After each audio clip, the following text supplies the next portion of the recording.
네, 여러분 이제 다음 주에 우리가 수행평가가 있는데 이번 주에 수행평가 범위에 해당하는 진도를 나가지 못한 반이 있어요. 그래서 겸사겸사 뭐 이제 이걸 보고 준비하게끔 또 뭐 진도 나갔던 반들도 이걸 보고 뭐 복습하면서 수행평가 더 잘 준비하게끔 한번 영상을 준비해 보았습니다. 네, 한번 살펴보도록 할게요. 참고로 이제 5차시 프린트인데요. 이번 진도는 시험은 5차시까지 나갈 거고 수행평가 때문에 5차시를 먼저 당겨왔습니다. 그리고 4차시는 이제 다음 시간에 할 거고 또 시간 나면 제가 3차시 복습도 한번 해보도록 할게요. 한번 빠르게 얘기해 보도록 하겠습니다. 자, 이번 시간에 배울 내용은 문화권에 대한 내용입니다. 문화권.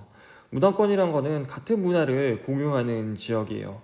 그래서 이제 문화라는 거는 이제 여기도 나와 있듯이 한 사회 구성원이 환경과 상호작용하면서 형성한 사회 전반의 생활 양식이고 뭐 의식주가 될 수도 있고 또 종교가 될 수 있고 그런 것들 뒤에 다 문화를 붙이곤 하잖아요. 음식 문화, 종교 문화, 뭐 언어 문화 이런 말들을 씁니다. 그리고 그런 것들을 이제 같이 쓰는 지역이 이제 문화 지역으로 묶일 수 있는 거예요. 그래서 문화와 문화권 살펴봤고 문화권 특징 보면은 뭐 이것도 한번 참고하면 좋을 것 같아요. 문화권 특징. 일단 뭐 기후 지형 등의 자연 환경과 종교 산업 등의 인문 환경을 기준으로 만들어집니다. 기후 지형도 그 자체로는 자연이고 문화가 아니지만 문화를 만드는 데 영향을 미치잖아요. 더운 기후에서는 더운 기후에 맞는 문화, 음식이나 집이 만들어지고 추운 기후에서는 또 거기 맞는 음식이나 음식이나 뭐 또 입는 것이 옷이나 또 주거 문화가 나타나기 마련입니다.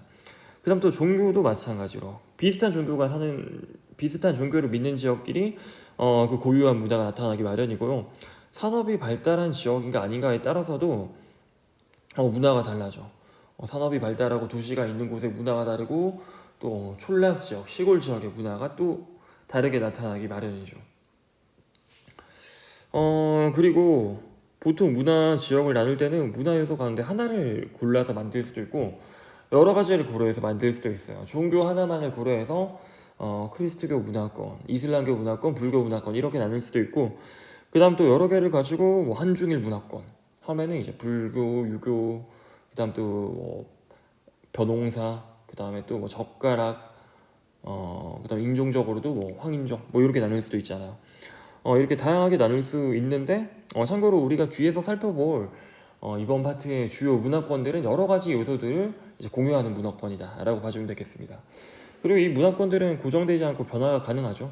문화라는 게 되게 추상적인 의미예요. 그래서 국경처럼 딱딱 나눌 수 있는 게 아니고 어, 뭐 종교 같은 경우도 종교가 전파됨에 따라서 변할 수도 있고 또 그다음 언어 같은 경우도 사용하는 지역이 바뀔 수도 있고 또 넓어질 수도 있고 이렇게 계속해서 문화권은 확장될 수도 있고 또는 문화가 소멸됨에 따라 축소될 수도 있습니다. 네, 그다음 문화권의 경계란 것은 방금 말했다시피 변할 수 있잖아. 그래서 선으로 확 그을 수 없어요. 한 문화권에서 다른 문화권으로 넘어갈 때 급격하게 한 순간에 이제 바뀌는 게 아니라 서서히 바뀌는 거란 말이야. 그래서 그 사이의 지역을 뭐라고 부르냐면 점이지대라고 합니다. 점이적이다라는 게 약간 서서히 그런 의미를 가지고 있잖아요. 우리 교과서 73페이지, 참고로 우리 교과서는 72페이지부터 지금 참고해주면 돼요.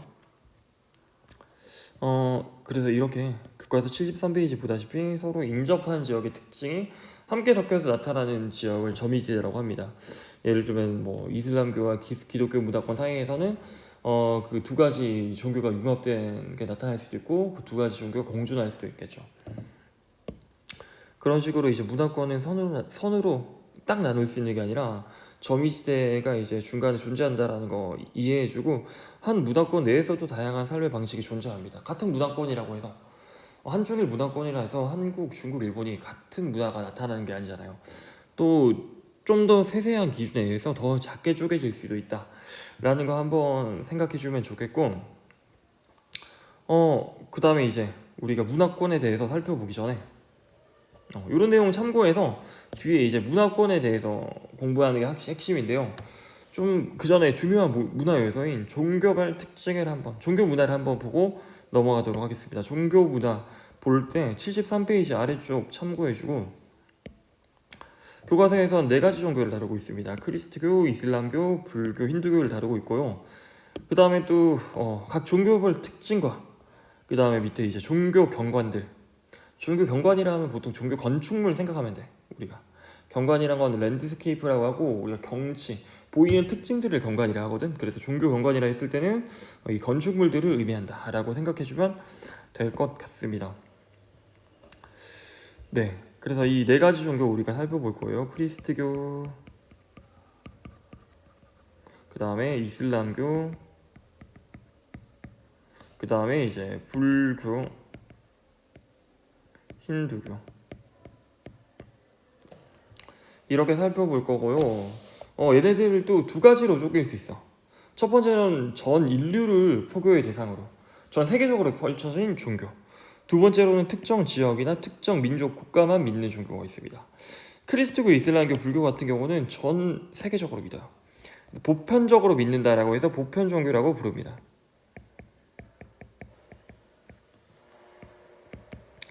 그다음 반면에 힌두교 같은 경우는 인도 사람들, 힌두인들만 특정 국가에서만 주로 믿는단 말이야. 인도, 껏해봐야 인도하고 네팔 정도밖에 안 믿어요. 그래서 이런 종교를 한 민족만 믿는다 해서, 물론 인도의 민족은 굉장히 다양하지만 어쨌든 인도라는 그런 국한된 범위에서 믿는 종교를 민족 종교라고 합니다. 그다음 또 뭐 힌두교에 더해서 유대교도 유대인들과 이스라엘에서만 믿어서 민족 종교로 다루는데요. 우리는 유대교는 뭐 더 자세히 살펴보진 않고 크리스트교, 이슬람교, 불교, 힌두교에 대해서만 보도록 하겠습니다. 먼저 크리스트교 같은 경우는 유일신교, 하나님을 신으로 모시고 예수님을 메시아로 믿고 있죠. 신자 수가 세계에서 가장 많습니다. 그 다음에 주요 경전은 성경이 있고요. 성경의 교리를 따르며 예배와 미사를 드립니다. 보통 교회에서는 예배, 성당에서는 미사를 드리죠. 예수님이 십자가에서 돌아가신 예루살렘을 대표 성지로 두고요. 그 다음에 크리스트교는 또 가톨릭교, 개신교, 정교회로 나눠집니다. 로마 시대에 성상 숭배를 가지고 가톨릭교와 정교회가 나눠졌었고요. 성상 숭배에 찬성한 쪽이 정교회, 동로마 제국 쪽으로 가지. 그 다음에 이제 성상 숭배에 반대한 쪽이, 우상 숭배로 간주한 쪽이 가톨릭교, 서로마 제국 쪽으로 가죠. 그 다음 그 이후에 종교 개혁을 하면서 개신교가 떨어져 나옵니다. 우리나라의 이제 많은 교회들 다 이제 개신교에 해당하는 그 종교지. 이 종교 경관 같은 경우는 교회와 성당, 또 교회에 있는 십자가와 종탑들이 주요 종교 경관으로 볼 수 있겠습니다. 그다음 이슬람교 같은 경우도 마찬가지로 유일신교야. 문화 해석학자들은 그런 건조한 사막인 극한의 환경이 유일신 신앙을 발전시킨 거라고 하더라고. 그래서 크리스트교, 이슬람교, 유대교 전부 다 유일신을 믿죠. 무함마드가 창시했습니다. 무함마드란 분은 이제 굉장히 돈 많은 여성의 두 번째 남편으로 들어갔는데, 그렇게 부유하게 살다 보니까, 경제적 문제가 해결되다 보니까 삶의 의미에 대해서 많이 고민한 것 같아요. 그리고 명상을 하다가 이제 천사로부터 계시를 받아서 만들어낸 종교가 이슬람교입니다. 이 무함마드가 태어난 곳이 메카예요. 그러다 보니까 메카를 대표적 성지로 두고 있고요. 주요 경전은 쿠란입니다. 그 쿠란을 따라서 5대 의무를 지키고 신앙 고백, 기도, 또 라마단 기간이라는 금식 기간이 있죠. 그 다음 또 일생에 한 번씩 성지 순례를 가고 기부를 합니다. 이런 5대 의무를 따라 살아가고, 또 그 다음에 돼지고기와 술을 먹지 않아. 그래서 이슬람교 사람들은 할랄 푸드라 해서 허락된 음식만을 먹습니다. 이 돼지고기 같은 경우는 금지된 음식이라 해서 하람 푸드라 해. 하람 푸드. 근데 여성 의복에 제한을 두고 있죠. 히잡, 부르카, 차도르, 그렇게 머리에 두르는 의복을 입고 밖에 이제 돌아다닙니다. 그 다음 이슬람교의 주요 경관 같은 경우는 모스크, 초승달가별, 아라베스크 등이 있습니다. 교과서 보면은 이 둥근 지붕을 가진 모스크를 우리가 볼 수 있어요. 모스크의 특징은 이렇게 둥근 지붕을 가지고 있고, 그 다음 초승달과 별, 우리 튀르키예, 파키스탄, 알제리 그런 이제 이슬람 국가들을 보면은 전부 다 이런 초승달, 벌 문양이 들어가 있단 말이야. 그게 이제 이 이슬람교의 대표적 문양이라서 그런 거고요. 일단 아라베스크라는 문양도 이 이슬람교 모스크 내부에서 찾아볼 수 있습니다. 아라베스크 문양 한번 보여주면 이렇게 생긴 문양이에요. 이슬람교에서는 사람, 동물, 신 이런 것들을 그리는 것을 장식에 쓰는 것을 우상숭배로 간주합니다. 그래서 이렇게 식물이나 또는 그냥 기하학적 도형 모양만을 문이나 장식으로 쓸 수 있거든요. 그러다 보니까 이런 형태의 아라베스크 문양이 발달했습니다. 다음으로 살펴볼 종교는 불교인데, 불교도 이제 석가모니의 가르침을 실천한 종교제. 석가모니를 신으로 모시는 건 아니고 석가모니를 따라서 이제 수행을 하는 것을 강조합니다. 석가모니도 왕족이었는데 왕족끼리 살다가 어느 날 산책을 하면서 좀 빈곤한 사람들을 만나요. 그런 사람들을 만나고 굉장히 고민에 빠져 저렇게 사는 사람들도 있구나 라고 충격에 빠져서 가출해서 수행을 하다가 깨달음을 얻죠. 그 깨달음을 얻은 곳이 보리수 나무 아래인데, 그 보리수 나무가 있던 곳이 부다가야라는 인도의 지역입니다. 그래서 이 부다가야를 대표적 성지로 두고 있고요. 또 불교의 주요 종교관과는 절, 불탑, 불상 등이 있으니까 또 마찬가지로 참고해 주면 되겠습니다. 이런 탑, 불탑, 부처의 사리를 안치하고 있죠. 미얀마에 있는 이제 쇠다곤 파고다라는 곳입니다. 교과서에서는 쇠지곤 파고다라고 하고 있네요. 마지막 힌두교는 다신교예요. 아무래도 뭐 기후적 환경이 앞에 이제 크리스토교, 이슬람교랑 달라서 그런지 여기서는 다신교를 믿고, 사실 힌두교라는 건 하나의 종교라기보다 그냥 인도의 문화이자 풍습이에요. 그래서 그냥 한마디로 뭐 뱀을 믿는 문화, 태양을 믿는 문화, 소를 믿는 문화, 강을 신성시하는 문화, 그런 것들이 다 합쳐져서 힌두교를 통틀어서 말합니다. 네, 그래서 신성시하는 것 중에 소가 있기 때문에 소고기를 먹지 않고요, 인도에서는. 그 다음 또 겐지스강을 신성시하기 때문에 겐지스강에 몸을 담그기도 하고, 또 영혼이 돌아가야 된다고 해서 시체를 떠내려 보내기도 해요.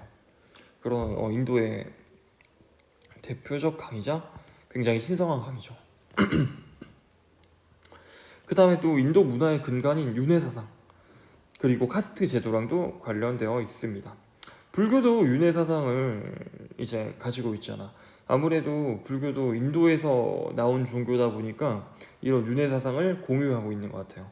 힌두교의 주요 종교 관광 같은 경우는 다양한 신들이 조각된 화려한 사원입니다. 이슬람교 같은 경우는 이런 신들을 조각하는 것이 우상 숭배라고 했죠. 하지만 뭐 힌두교에서는 이런 것들을 가지고 꾸미고요. 이 스리미 낚시 사원이라는 이 사원이 모의고사 문제에도 많이 나오니까 한번 이 사원에 대해서 참고해주면 될 것 같습니다. 네, 이제 종교 다 봤고요. 그 다음으로 문화권에 대해서 본격적으로 넘어가도록 하겠습니다. 지도랑 매칭시켜서 우리가 기억하는 게 중요하니까 73페이지 여기 있는 이제 지도 우리가 꼭 참고해주고, 지도를 두고 A, B, C, D, E 문화권 이렇게 쓴 다음에 이 문화권에서는 어떤 특징이 나타날까요? 약간 이런 식으로 제가 예시로 준 문제처럼 문제가 나올 수 있다라고 우리가 생각해주면 되겠습니다. 그래서 저런 지도와 함께 각 문화권의 특징을 봐주면 좋겠습니다. 첫 번째로 동양 문화권 한번 보도록 할게요. 동양 문화권은 동부아시아, 한중일, 그 다음에 남부아시아, 인도를 이제 중심으로 한 남부아시아, 그 사이에 있는 동남아시아 문화권으로 나눌 수 있습니다.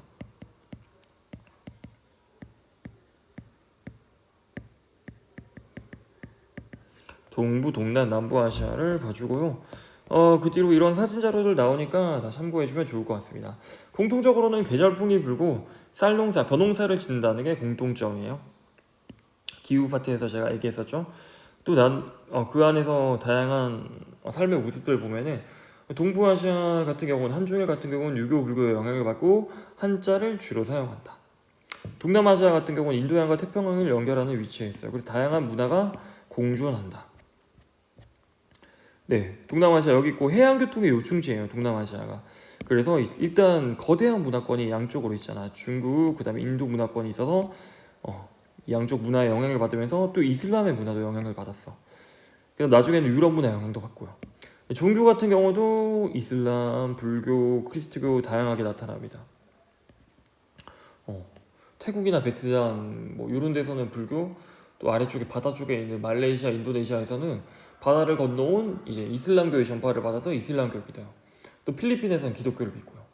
그다음 또 베트남 같은 경우는 쌀 농사를 많이 짓는, 쌀을 많이 먹는데 또 프랑스 바게트의 영향을 받아서 반미 샌드위치를 먹기도 하죠. 그다음 남부아시아 같은 경우는 이제 인도 문화를 주축으로 해서 그 주변에 있는 나라들,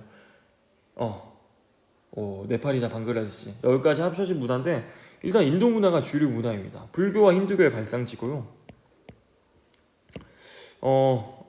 그런 힌두교가 주요 종교. 그 다음에 또 언어도 힌디어, 영어가 주요 언어인데 민족, 종교, 언어가 그 밑에 엄청나게 다양하게 나타나요. 인도라는 나라 자체도 굉장히 크고 인구도 10억이 넘는 엄청난 인구를 가지고 있잖아. 그래서 다양한 문화가 그 속에서도 나타난다 라는 것도 우리가 기억해 주면 좋겠습니다. 다음으로 유럽 문화권입니다. 유럽 문화권은 일단 종교적으로는 그리스도교 문화를 기반으로 하고 있고, 또 근데 자본주의와 민주주의의 발상지기도 해요. 유럽을 나누는 기준은 유럽 문화권 같은 경우는 북서, 남부, 동부 유럽으로 구분이 됩니다. 북서 유럽, 남부 유럽, 동부 유럽으로 이제 분리가 되는데요.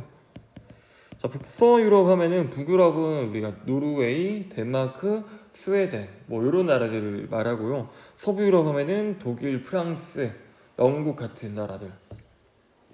좀 더 넓히면은 스위스, 오스트리아까지가 이제 서부 유럽이고, 거기 넘어가면은 폴란드, 체코부터 해서 러시아까지가 이제 동부 유럽으로 분류하곤 합니다.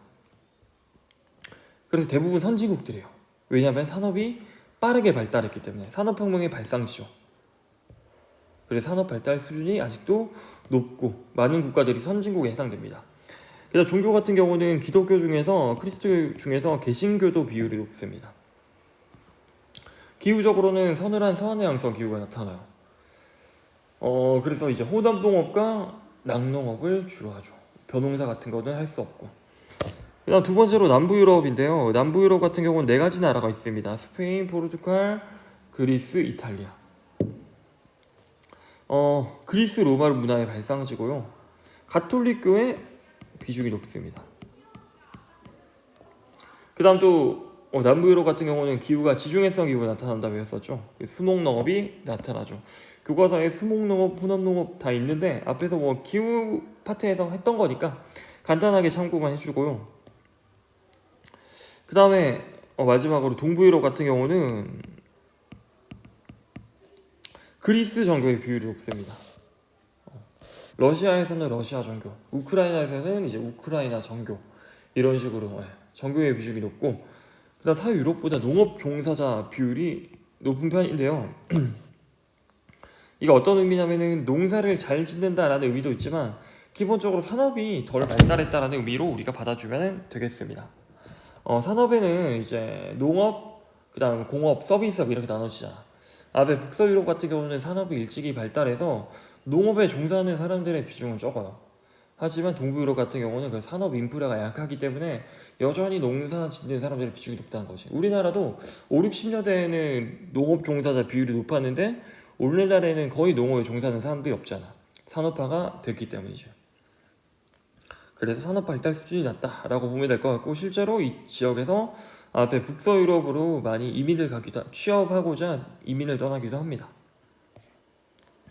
다음으로 아메리카인데요. 아메리카는 이제 유럽 문화의 영향을 받은 게 특징이고, 북서 유럽 문화의 영향을 받은 앵글로 아메리카, 그 다음에 남부 유럽의 영향을 받은 라틴 아메리카로 나눠집니다. 얘네 둘을 나누는 경계는 리오 그란데 강인데요. 교과서에도 점선으로 나타나 있습니다. 네, 그래서 여기 점선을 리오 그란데 강 또는 미국 멕시코 국경이다라고 얘기해 주면 좋을 것 같아요. 이걸 기준으로 위에 있는 미국과 캐나다는 앵글로 아메리카 문화권, 그 다음에 이제 아래쪽으로 멕시코부터 아르헨티나, 칠레까지는 라틴 아메리카 문화권입니다. 물론 이 문화권을 앞에서 철저하게 선으로 나눌 수는 없다 했는데, 정확하게 선으로 나눌 수는 없다 했는데 대략적인 경계라고 생각해주면 좋을 것 같아요. 앵글로 아메리카는 북서 유럽의 영향을 받아서 영어 개신교를 쓰고, 교과서에도 나와 있는데 캐나다의 퀘벡 같은 경우는 프랑스어를 많이 쓰기도 합니다. 캐나다 퀘벡에서는 프랑스어를 많이 쓴다. 그다음 앵글로 아메리카는 세계 경제의 중심지고 미국 세계 경제의 중심지지. 그다음에 세계적 농산물 수출이기도 해요. 앞에 동부 유럽은 농업 종사자 비율이 높다 했는데 여기는 농업 종사자 비중이 많은 건 아니야. 미국의 농부 비중이 높은 건 아니잖아. 산업 발달 수준도 높고 대부분 공업 서비스업에 종사하지만 얼마 안 되는 농업 인구를 가지고 있지만 굉장히 넓은 농업 영토를 가지고 있고 인구 대비 농산물 생산량 수출량이 엄청나게 많습니다. 밀, 옥수수를 중심으로고요. 거의 이제 옥수수랑 밀은 세계 1, 2위 생산을 다투거든요. 그래서 농산물 생산량 수출량도 굉장히 많다라고 기억해주면 될 것 같아요. 교과서에도 미국의 거대한 옥수수 밭이 있습니다. 옥수수뿐만 아니라 밀도 굉장히 넓게 재배하고 있어요.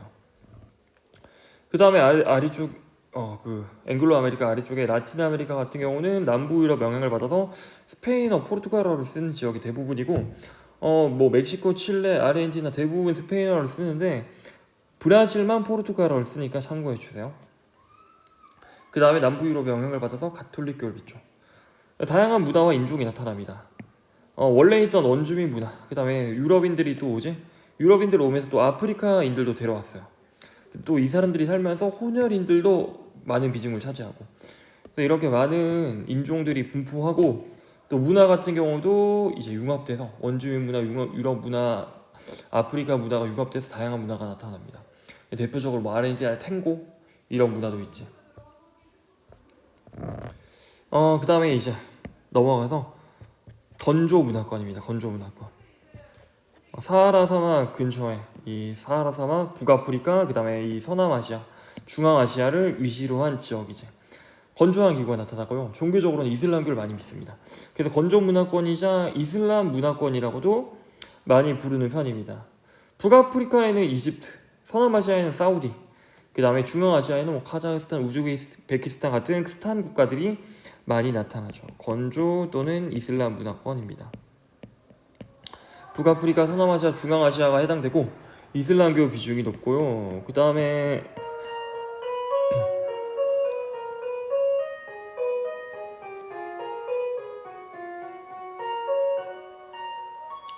그 다음에 아랍어 사용을 하는 인구 비중도 높죠. 보통 북아프리카 서남아시아에서 아랍어를 많이 사용합니다. 중앙아시아 같은 경우는 러시아어를 사용하긴 해. 어쨌든 아랍어 사용하는 인구 비중도 높다라는 거고요. 그 다음에 유목 오아시스 농업을 많이 했었지. 사막하고 초원이 있으니까. 근데 최근에는 뭐 국경이 확정되고 그래서 이제 유목을 많이 하지도 않고 석유랑 천연가스가 개발되면서 이것을 통해서 이제 많이 부를 축적할 수 있었지, 이 지역에. 그래서 뭐 사우디, 그다음 두바이 같은 경우, 사우디나 뭐 아랍에미리트 같은 경우도 그런 산업 인프라를 엄청나게 발전시켰고요. 석유 자본을 통해서. 그 다음에는 이제 그 아래쪽에 있는 아프리카 문화권입니다. 사하라 사막 아래쪽에 있고요. 그 다음에 대부분 열대 기후가 나타나죠. 부족 단위의 공동체 문화가 발달했습니다. 그래서 교과서에선 마사이족을 보여주고 있어요. 근데 또 유럽인들이 식민 지배를 한 다음에 여기 국경선을 마음대로 그으면서 이 부족 경계와 국경이 일치하지 않아서 많이 분쟁이 일어나기도 했죠. 또 토속 신앙이 발달했습니다. 뭐 부두교 들어봤는지 모르겠네요. 좀비의 모티브가 된 종교거든요. 이런 토속 신앙, 원시 신앙을 믿다가 최근에는 크리스트교가 전파되면서 유럽인들이 여기 들어가서 크리스트교가 전파되면서 크리스트교를 믿는 비중이 많이 높아졌습니다. 일부 이슬람교를 많이 믿기도 해. 그 다음에 또 열대기후 지역이기 때문에 이동식 화전 농업, 앞에 기후 단어에서 설명했죠. 그 다음에 수렵 채집 생활을 하고 했었는데 최근에는 플랜테이션이 발달했습니다. 이제 유럽의 자본과 현지의 열대기후의 기후 플러스 아프리카의 노동력이 더해진 이런 농업 방식이고, 상업적 농업 방식이고, 커피, 카카오 등 이제 돈이 되는 상품 작물을 많이 판매를 하죠. 그 다음에 또 북극 문화권입니다. 북극 문화권. 지도에서 가장 북쪽에 있는 북극 문화권이고, 유라시아 북쪽, 캐나다 북쪽, 그 다음에 그린란드에서 나타나는 문화권이고요. 위도가 높아서 한드기후가 대부분 나타나죠. 농경 분리하고 술록, 유목, 사냥 등을 합니다.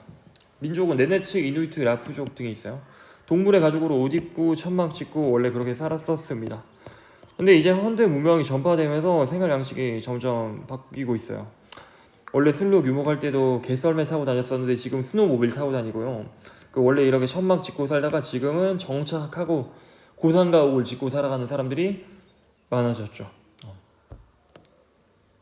최근에 현대 문명이 전파되면서 삶의 양식이 많이 바뀌었다 라는 것이고, 마지막으로 오세아니아 문화권입니다. 오스트레일리아, 뉴질랜드, 태평양 일대에서 나타나고, 오세아니아 어원에서부터 이제 바다 문화권이란 뜻을 담고 있죠. 개발이 뒤늦었습니다. 왜냐하면 지리적으로도 굉장히 고립되어 있어요. 해양 문화권이요. 전 세계적으로 굉장히 고립된 위치에 있습니다. 그러다 보니까 발달이 늦었어요. 원래는 영국에 죄수들을 보내는 곳이었어. 그러면서 이제 뒤늦게 발달이 시작됐고, 참고로 아직도 연방에 속해 있는 국가기도 하지. 그 국기 안에도 영국 국기가 들어가 있고요. 아무튼 이렇게 뒤늦게 개발되어 있고 인구도 적다 보니까 환경이 청정하게 보존되어 있습니다. 공업도 발달이 많이 안 되어 있어. 그래서 생태계도 아직 여기 고유의 생태계가 많이 보존되어 있죠. 동물 같은 경우도 캥거루, 코알라, 그 코카, 여기서만 사는 동물들 굉장히 많이 있고요. 그리고 유럽 문화가 아무래도 여기도 이제 백인들 위주의 문화, 유럽 문화가 많이 나타나는데 백인 개신교 비율 높고, 근데 원주민 문화도 원래 있었단 말이야. 근데 이 문화가 소멸되는 문제도 가지고 있습니다. 오스트레일리아 같은 경우는 에버리지니, 뉴질랜드 같은 경우는 마오리족이 원래 살고 있었는데요. 마치 미국의 인디언들 저기 사막으로 몰아낸 것처럼 여기도 이 사람들의 문화가 많이 훼손됐었어요. 최근에 이제 보존하려는 노력도 하고 사과도 하고 있긴 한데, 여전히 좀 도시에서 빈민으로 살거나 그렇게 힘들게 살고 있는 사람들이 많습니다. 네, 제가 언급하지 않았던 사진 자료라도 같이 참고해 주면 좋을 것 같고요. 이 파트 같은 경우는 앞에 뭐 기후 파트랑 또 연계해서 낼 수 있으니까 그런 부분들도 잘 참고하면 좋을 것 같습니다. 뒤에는 뭐 여기 화폐에 나오는 생활 모습 이런 것들도 제가 충분히 뭐라고 해야 되나, 문제 낼 수 있는 자료로 쓸 수 있겠죠. 일단 맨 뒤에 있는 축제 같은 경우도 한번 참고해 주면 좋을 것 같습니다. 뭐 이런 하지 축제나 손끄란 축제, 기후랑 관련된 축제라서 기후랑 연계된 문제도 낼 수 있고, 또는 뭐 여기 카니발이나 홀리 축제 같은 경우는 또 종교랑 관련돼 있어요. 그래서 한번 그런 다른 기후나 종교 같은 다른 테마랑도 연계해서 한번 여기 나온 내용들, 뭐 제 주석 교과서에 있는 이런 추가적으로 적혀 있는 축제까지는 볼 필요 없고요. 뭐 이런 여기 담겨 있는 축제들을 한번 살펴봐주면 좋을 것 같습니다. 네, 그래서 이제 아무래도 우리 수행평가 수빈쌤 수행평가는 문화권을 다루고, 그 다음 제 수행평가는 종교를 다루는데, 요 내용들 참고해서 수행평가 잘 준비해주면 될 것 같습니다. 네, 남는 시간에 문제도 한번 풀어보도록 하고요. 그러면은 저는 다음 주에 수업과 수행평가로 다시 만나도록 하겠습니다. 수고했습니다.